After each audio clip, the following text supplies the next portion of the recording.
नमस्कार, IBN 7 में आप सबका स्वागत है। और आज IBN 7 खास मुलाकात के अपने सिलसिले में अपने साथ लेके आया है बिहार में भारतीय जनता पार्टी के वरिष्ठतम नेता सुशील कुमार मोदी जी को। शुक्रिया सर, IBN 7 से वक्त निकालने के लिए। नेटवर्क 18 में सबसे पहले तो मैं आपसे यही पूछना चाहूँगा सुशील जी, अब 81 सीटों पर मतदान पूरा हो चुका है, 3 चरण बाकी हैं। बिल्कुल बीच के रास्ते में हम लोग खड़े हुए हैं जहां से तय हो सकता है कि किस तरफ धारा बह रही है।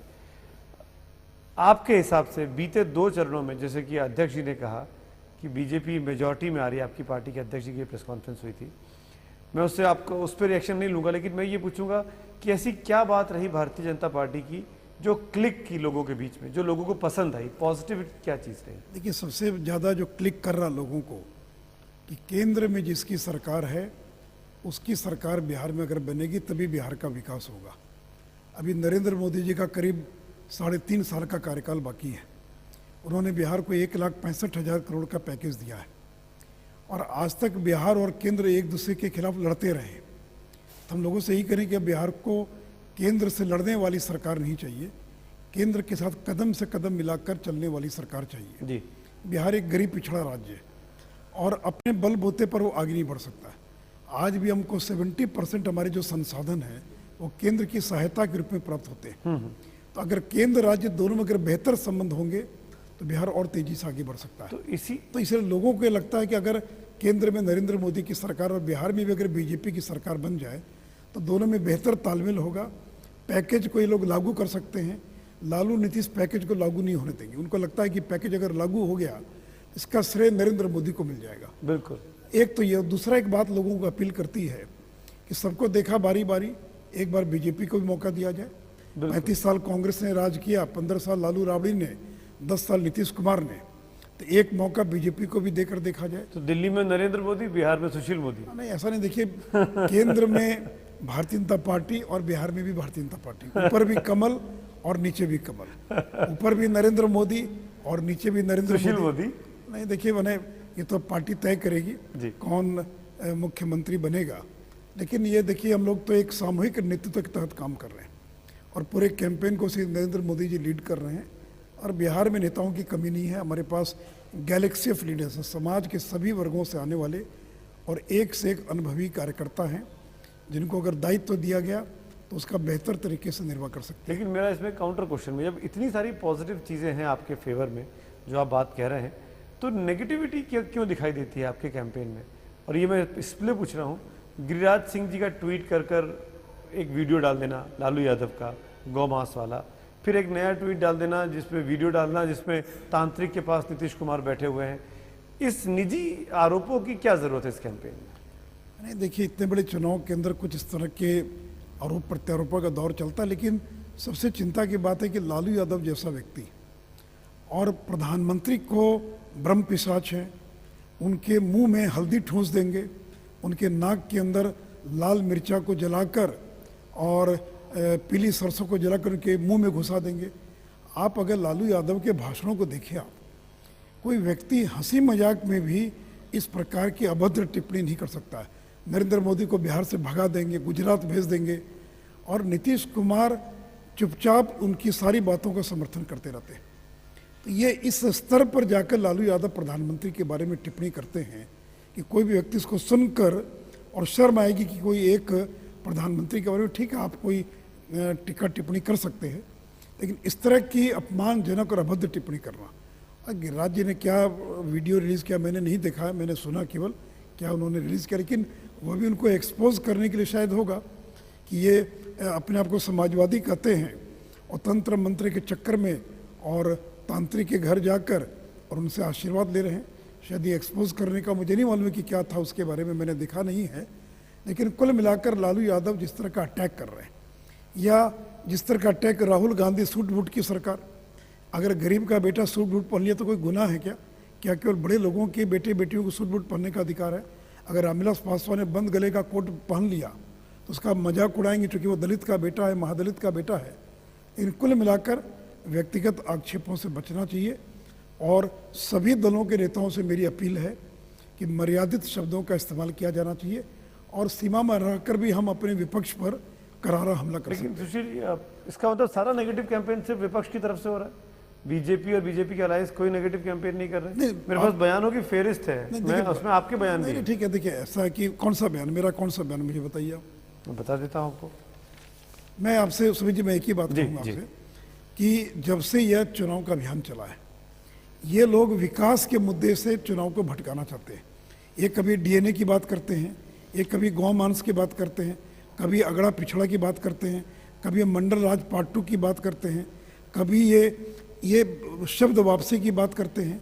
यानी पिछले 2 महीने में आप देखेंगे तो हमेशा मुख्य कैंपेन जो विकास का था एजेंडा नरेंद्र मोदी जो सेट करना चाहते हैं, उससे इन्होंने कदम कदम पर डाइवर्ट करने का प्रयास है। कब कहा नरेंद्र मोदी ने कि इनकी डीएनए के बारे में, और आपने उस डीएनए को बिहार के डीएनए से जोड़ दिया।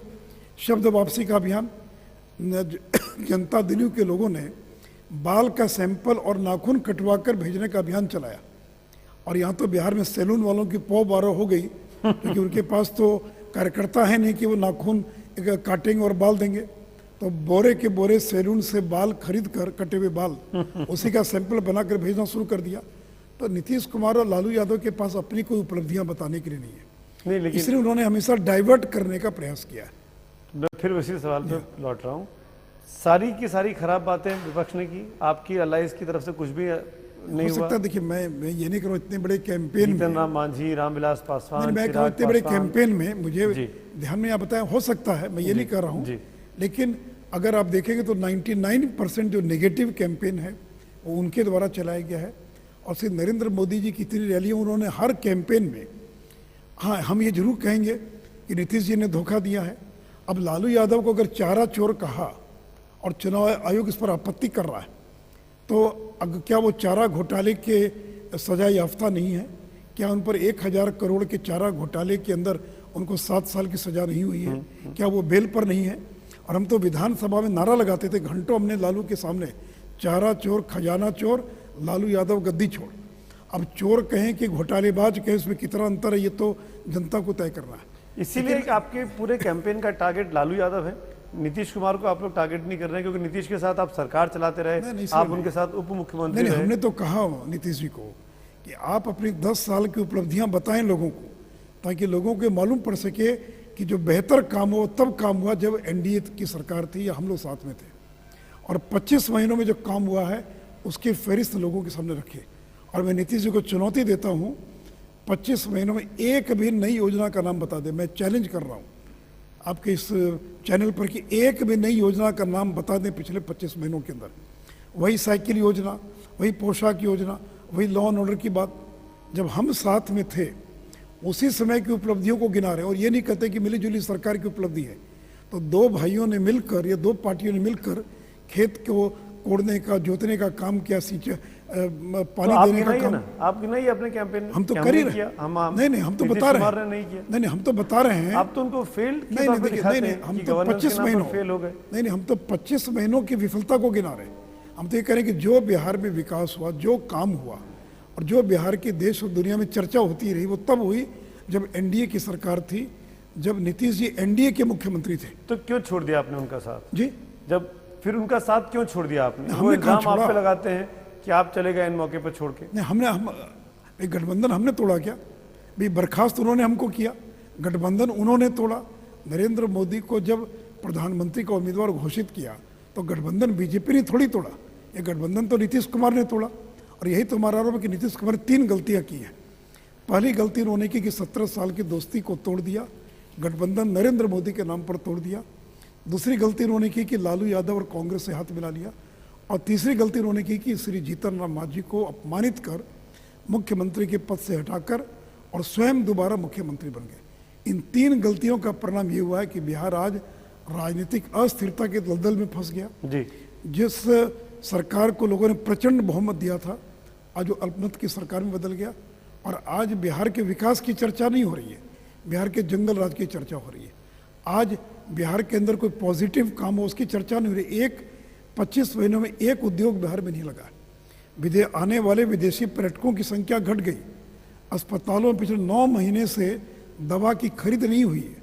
100 करोड़ का दवा घोटाला हो गया, ट्रांसफार्मर घोटाला हो गया, विकास दर बिहार की आधी हो गई। बिहार के किसानों का 1,000 करोड़ रुपया धान के खरीद का आज भी बकाया है।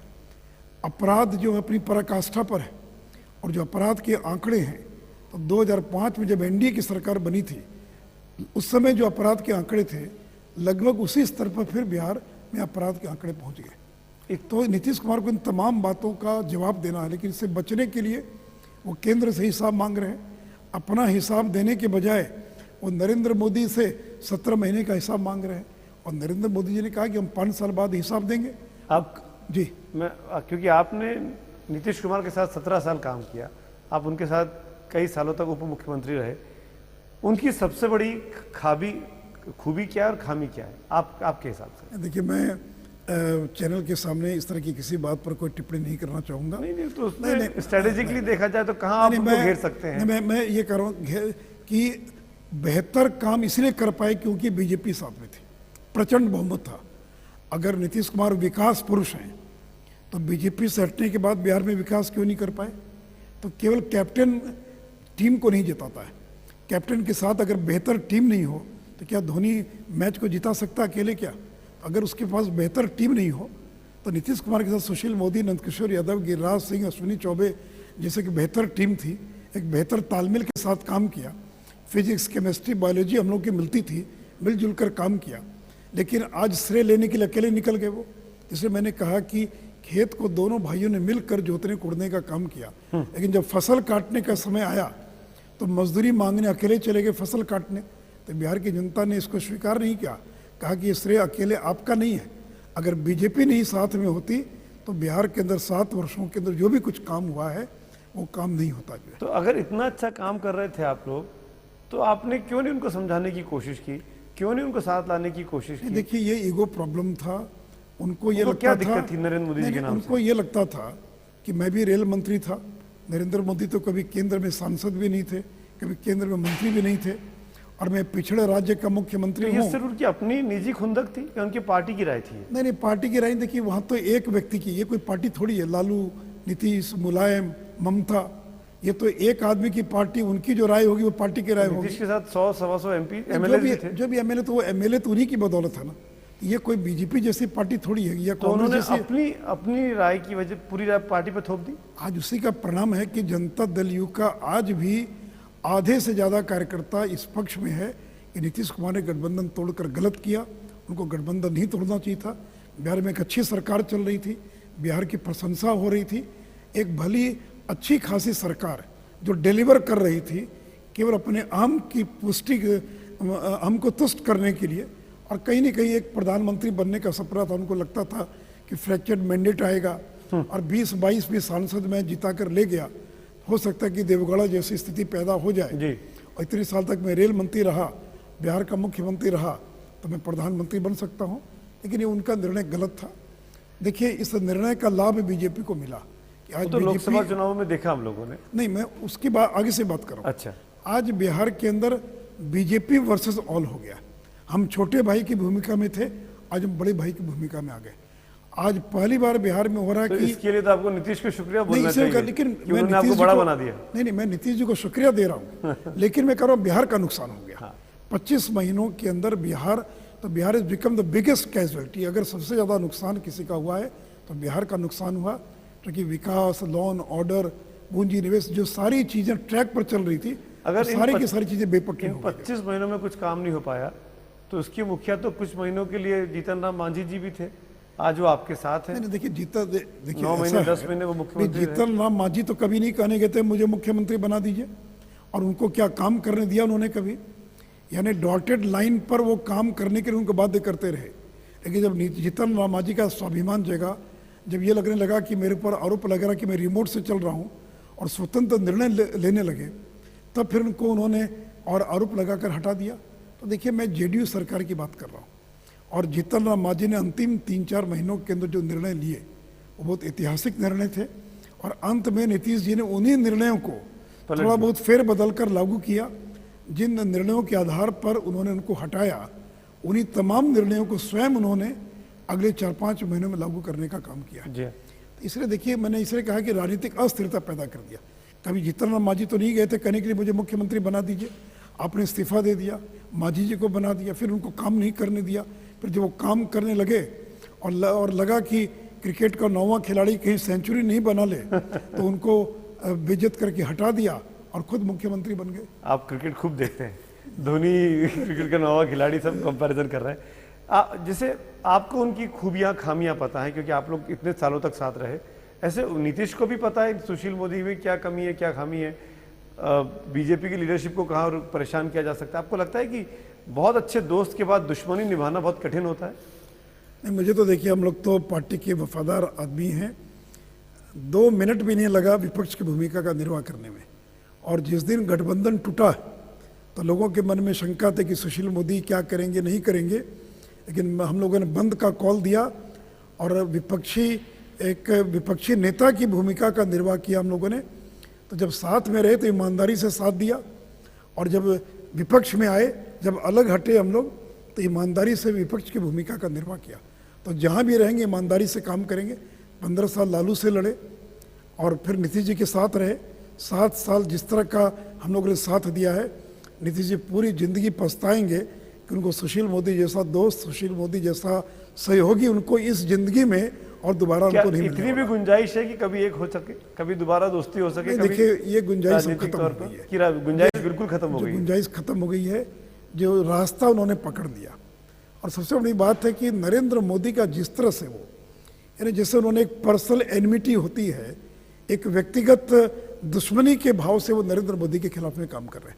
ये पिछड़ों की राजनीति की बात करते हैं और बीजेपी ने पहली बार देश में एक पिछड़े वर्ग से आने वाले व्यक्ति को देश का प्रधानमंत्री बनाया। तो लालू और नीतीश जो पिछड़ों की बात करते हैं उनको ये बर्दाश्त नहीं हो रहा है। और जिस तरह से ये नरेंद्र मोदी का विरोध कर रहे हैं, ये केवल पॉलिटिकल राइवलरी नहीं है, लगता है कि पॉलिटिकल एक पर्सनल एनिमिटी जो होती है, एक व्यक्तिगत दुश्मनी, व्यक्तिगत ईर्ष्या। नहीं तो भोज रद्द करने का क्या कारण था? मेरे ही कहने पर उन्होंने भोज का आयोजन किया। पहले नीतीश जी तैयार नहीं थे। मैंने आग्रह किया कि अडवाणी जी आ रहे हैं, सारे वो नेता आ रहे हैं जिनके साथ आपने केंद्र की सरकार में काम किया। तब उन्होंने भोज के लिए तैयार हो गए। और अगले दिन सुबह में जब एक विज्ञापन छप गया, इसमें नरेंद्र मोदी का हाथ पकड़े फोटो छप गया, वो इतने गुस्से में आ गए कि मुझे उन्होंने 10 बजे सुबह बुलाया और कहा कि ये भोज नहीं हो सकता है। और जिस गुस्से में थे वो, एक विज्ञापन छपने के आधार पर, और उन्हें शर्त लगा दिया कि अगर नरेंद्र मोदी आएंगे तो भोज नहीं होगा, और अंत में उन्होंने भोज रद्द कर दिया। तो कोई व्यक्ति इस प्रकार की दुश्मनी राजनीति में नहीं पाल सकता बिल्कुल कि मैं उनको भोज नहीं दूंगा, निमंत्रण देकर भोज रद्द कर दूंगा। और ये केवल नरेंद्र मोदी का अपमान नहीं था, सुषमा जी, अडवाणी जी, वेंकैया जी, अरुण जेटली, ये तमाम लोग जिनके साथ उन्होंने मंत्रिमंडल में काम किया था, उन सभी लोगों के सम्मान में जो भोज दिया गया था वो उन्होंने रद्द कर दिया। एक आखिरी मुद्दा और छूना चाहूंगा। लालू यादव का ये कहना है, उनकी पार्टी के लोगों का, कि मोहन भागवत ने बड़ी मदद कर दी हमारी आरक्षण के मुद्दे पर। उनकी राय सामने आने के बाद आरजेडी के काडर में एक नई स्फूर्ति आ गई है, नया जोश आ गया। क्या आपको लगता है आरक्षण के मामले पर कहीं ना कहीं मिसफायर हो गया आप लोगों से? देखिए इस गठबंधन के साथ रामविलास पासवान है, श्री जीतन राम मांझी, उपेंद्र कुशवाहा हैं, रामकृपाल यादव जैसे लोग हैं, जनक चमार जैसे लोग हैं। तो यहाँ भी तो जो नेतृत्व, जो चेहरे हैं, वो आरक्षण वाले चेहरे हैं, मंडलवादी चेहरे हैं, समाज के पिछड़े वर्ग से आने वाले लोग हैं। अब बीजेपी के कैंपेनर्स की लिस्ट देखेंगे या जो चेहरे देखेंगे तो उसमें आधे से ज़्यादा चेहरे तो वो लोग हैं जो पिछड़े समाज से आते हैं। तो भागवत जी का बयान एक आध महीने आगे पीछे आना चाहिए था, गलत टाइमिंग पे आ गया। नहीं, गलत टाइमिंग। तो भागवत जी कोई बीजेपी के नेता थोड़ी है, वो एक स्वतंत्र संगठन है, एक अलग संस्था है, और उनको जो लगा उन्होंने अपनी बात कही, एक दूसरे संदर्भ में बात कही। पर उनके उसमें जाते हैं बीजेपी के लोग। अभी दशहरा नहीं, जाने कि मैं सब लोग स्वयंसेवक बोलते हैं अपने आप। मैं स्वयंसेवक हूँ, और मैं तो आपको ये मैं मानता हूँ कि आज मैं जो भी कुछ हूँ संघ के कारण हूँ। तो उनकी राय से आप अलग कैसे हो सकते हैं? नहीं, राय से अलग की आवश्यक थोड़ी है, उनकी राय अलग थोड़ी। कहाँ उन्होंने कहा आरक्षण का, कब विरोध किया? संघ ने कभी आरक्षण का विरोध नहीं किया। समीक्षा की बात नहीं, मोहन भागवत जी ने केवल इतना कहा कि आरक्षण का लाभ अंतिम आदमी तक कैसे मिले, या जिन लोगों के लिए आरक्षण है उसका लाभ उन वर्गों को नहीं मिल रहा, उन वर्गों तक उसका लाभ कैसे मिले, इसकी समीक्षा की जा रही है। ये तो संविधान में लिखा है। पर यही तो लालू यादव के लिए संजीवनी बूटी होगी। कोई संजीवनी, वो लालू यादव गलतफहमी में है। लालू यादव को तो एक एक पिछड़ा पिछले 15 साल में बारी बारी से छोड़कर चले गए। तो आज तो लालू माई में सिमट गए, और माई का भी जो वाई है वो भी उसमें इतनी टूटन, इतना बिखराव है। अगर वो यादवों के एकमात्र नेता हैं तो उनकी बेटी मीसा भारती रामकृपाल से चुनाव क्यों हार गई? अगर वो इतने बड़े छत्र पर यादवों के, तो लालू यादव खुद क्यों चुनाव हार गए? राबड़ी देवी क्यों चुनाव हार गई लोकसभा का? और राबड़ी जी सोनपुर और राघोपुर दोनों जगह से चुनाव हार गई। और अभी आगे आने वाले दिनों में देखिए राघोपुर और महुआ के अंदर क्या होता है। उनके या बेटे आगे चुनाव आने- हार रहे हैं? जी, उनके दोनों बेटे चुनाव हारेंगे? अब देखिए मैं अभी कोई ज़्यादा टिप्पणी नहीं करना चाहूँगा, लेकिन आप देखेंगे महुआ में और राघोपुर के अंदर जो है वही इतिहास दोहराएगा जो मीसा भारती और जो राबड़ी देवी सोनपुर राघोपुर में हारी है, वही इतिहास फिर राघोपुर और महुआ के अंदर दोहराया जाने वाला है। एक आखिरी सवाल, कितनी सीटें, 81 में से कितनी सीटें और 243 में से कितनी सीटें? देखिए मैं उस हवा कुछ के सीटों हिसाब की से। संख्या के बारे में आकलन करना ठीक नहीं होगा, लेकिन हम लोग का एक आकलन है कि प्रथम चरण के जो 81 सीटें हैं, इसमें हमारे मात्र 21 सीटिंग एमएलए थे, वो हम 50 से 55 सीटें हम जीतेंगे। और मेरा आकलन है कि हम लोग 155-60 से लेकर 180 के बीच में एनडीए गठबंधन रहेगा। देखिए जब हम 91 सीट जीते थे उसमें किसको इस बात का आकलन था कि 55 सीट वाली बीजेपी और 91 सीट जीतेगी, या किसको इस बात का अंदाज था कि 2010 में हम 3/4 के बहुमत से बिहार में सरकार बनाएंगे। तो देखिए जनता डिसाइसिव मैंडेट देती है, एक तरफा मतदान करती है, चाहे यूपी हो, चाहे बंगाल हो या अन्य राज्य हो। लोग फ्रैक्चर्ड मैंडेट नहीं देंगे। लोग एक जिसे कमजोर सरकार बनाना नहीं चाहेंगे। लोग चाहेंगे कि जिसकी सरकार बने प्रचंड बहुमत की सरकार बने, जैसे दिल्ली में ताकि वो हुआ। ताकि वो बेहतर तरीके से और सरकार चला सके। चलिए मोदी जी, शुक्रिया अदा करूंगा, आपने वक्त निकाला इस चुनावी गहमा गहमी के बीच। हमारी शुभकामनाएं भी आपके साथ हैं और मैं ये उम्मीद कर रहा हूं कि अगली बार जब मुलाकात होगी तो आप शायद मुख्यमंत्री होंगे 8 तारीख के बाद। दिल्ली में नरेंद्र मोदी और यहाँ पर सुशील मोदी, क्या ये उम्मीद लेके जाऊं ना मैं? देखिए मैं इसके बारे में कोई टिप्पणी नहीं करूंगा। ये हमारी आप बहुत पार्टी modest का हैं। पार्लियामेंट्री बोर्ड तयगा। मैंने पहले कहा कि हमारी पार्टी में मुझसे भी ज़्यादा बेहतर, योग्य, सक्षम लोग हैं जिनको तरह तरह के अनुभव जी। हैं, केंद्र में भी काम करने का, राज्य में भी काम करने का। इसलिए बीजेपी कोई वन मैन पार्टी नहीं है। यहाँ लोग हैं, टीम स्पिरिट से काम करते हैं, सामूहिक नेतृत्व है। और पार्टी जिसके भी सर पर हाथ रख देगी, बहुमत मिलने के बाद वो बिहार का मुख्यमंत्री और आप उसके साथ देंगे जो भी होगा? जो भी होगा मैं साथ दूंगा, इसमें कहीं कोई संदेह नहीं होना चाहिए। चलिए शुक्रिया बेबाकी से अपनी बात कहने के लिए, अपनी राय रखने के लिए। तो ये थे सुशील कुमार मोदी, भारतीय जनता पार्टी के, बीजेपी के बिहार में सबसे सीनियर लीडर्स में से एक। और इसी तरीके से खास मुलाकातों का सिलसिला IBN 7 में आगे भी जारी है। आज इतना ही, शुक्रिया।